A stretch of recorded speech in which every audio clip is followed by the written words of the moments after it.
नमस्कार साथियों, जय श्री कृष्णा, राधे राधे दोस्तों। 21 जनवरी को पुत्रदा एकादशी के दिन बस आप कर लीजिएगा ये उपाय। घर में होगी, धान की वर्षा रहेंगी, सुख शांति और सुकून आपके घर में बस कर लेना।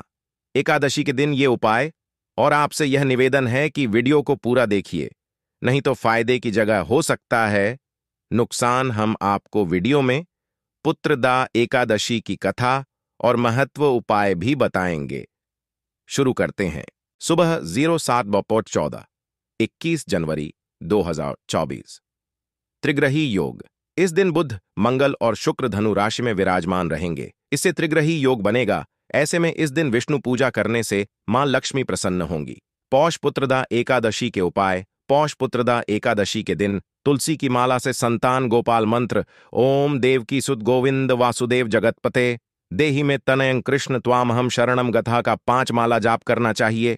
संतान प्राप्ति के लिए ये उपाय लाभकारी है। पुत्रदा एकादशी के दिन विष्णु सहस्त्र नाम का पाठ करने से घर में मौजूद नकारात्मक ऊर्जा का नाश होता है, परिवार में खुशहाली आती है।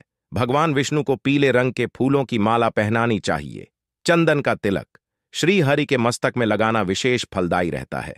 इसे स्वयं भी लगाएं, मानसिक तनाव से मुक्ति मिलती है। वे सभी वेद पाठ कर रहे थे। उसी समय राजा के दाहिने अंग फड़कने लगे। राजा शुभ शकुन समझकर घोड़े से उतरकर मुनियों को दंडवत प्रणाम कर उनकी वंदना करते हुए बोले, हे महामुने, आप लोग कौन हैं? आपके नाम क्या हैं? आप लोग किस लिए यहां एकत्रित हुए हैं? मुनि कहने लगे कि हे राजन, हम लोग विश्वदेव हैं, यहां स्नान के लिए आए हैं। आज से 5 दिन बाद माघ का स्नान आरंभ हो जाएगा। आज संतान देने वाली पुत्रदा एकादशी है, जो व्रत करने वाले मनुष्यों को उत्तम पुत्र देती है।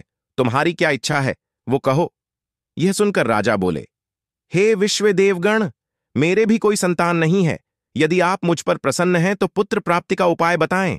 मुनिगण बोले, हे राजन, आज पुत्रदा एकादशी है, आप अवश्य ही इसका व्रत करें। इसका व्रत फल अमोघ है, अतः अवश्य ही आपके घर में पुत्र होगा।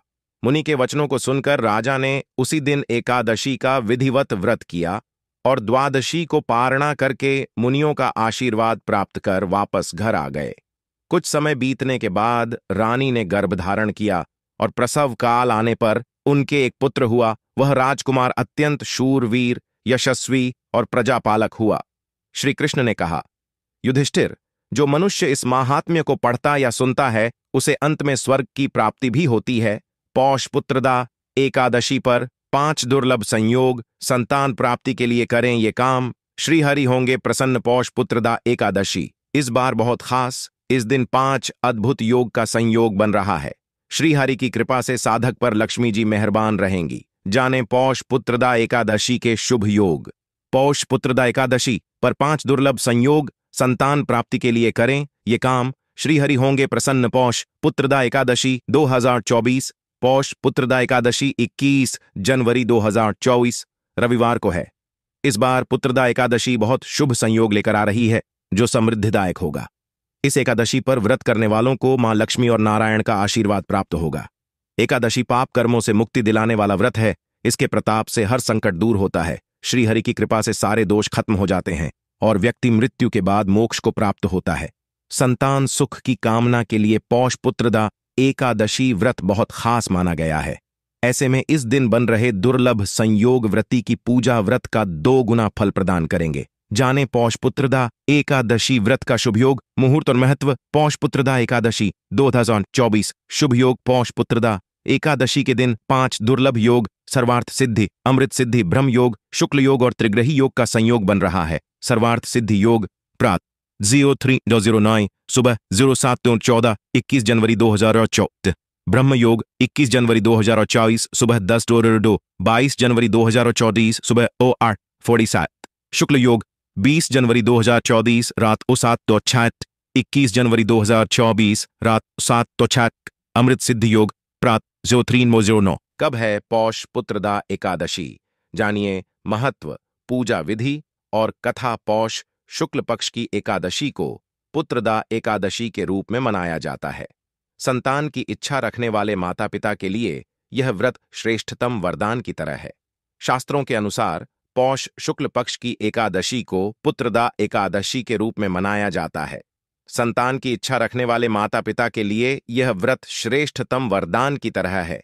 यह तिथि सब पापों को हरने वाली पितृऋण से मुक्ति दिलाने में सक्षम है। जगत गुरु भगवान विष्णु इस तिथि के अधिदेवता हैं, इसलिए जप, तप, दान पुण्य और सकाम अनुष्ठान पूजा के लिए यह सर्वोच्च तिथि है। चराचर प्राणियों में इससे बढ़कर दूसरी अन्य कोई तिथि नहीं है।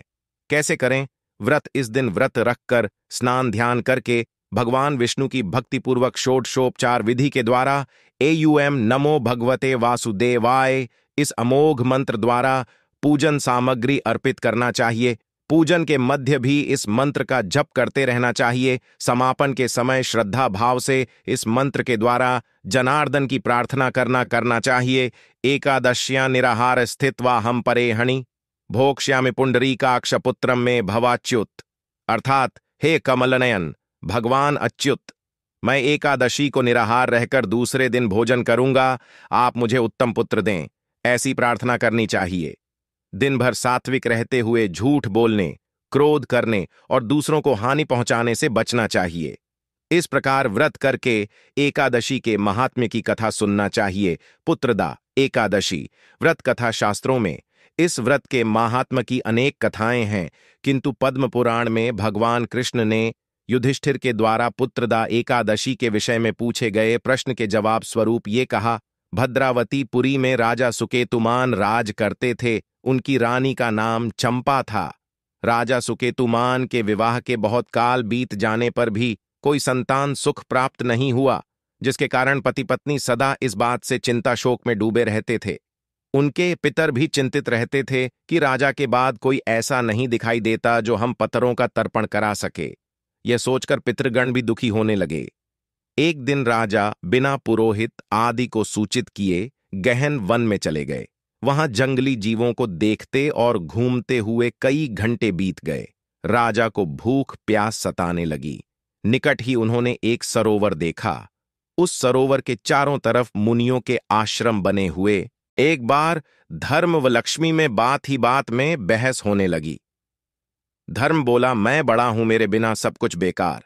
लक्ष्मी माता बोली, मेरे बिना सब बेकार, न खाना न सुख शांति, कुछ भी नहीं, अपने अपने को बड़ा बता रहे थे। जब कोई निर्णय नहीं निकला तो दोनों देवताओं के राजा इंद्र के पास गए। बोले, आप हमारा फैसला कर दो। इंद्र ने कहा, बात क्या है? धर्म बोले, मैं बड़ा हूं,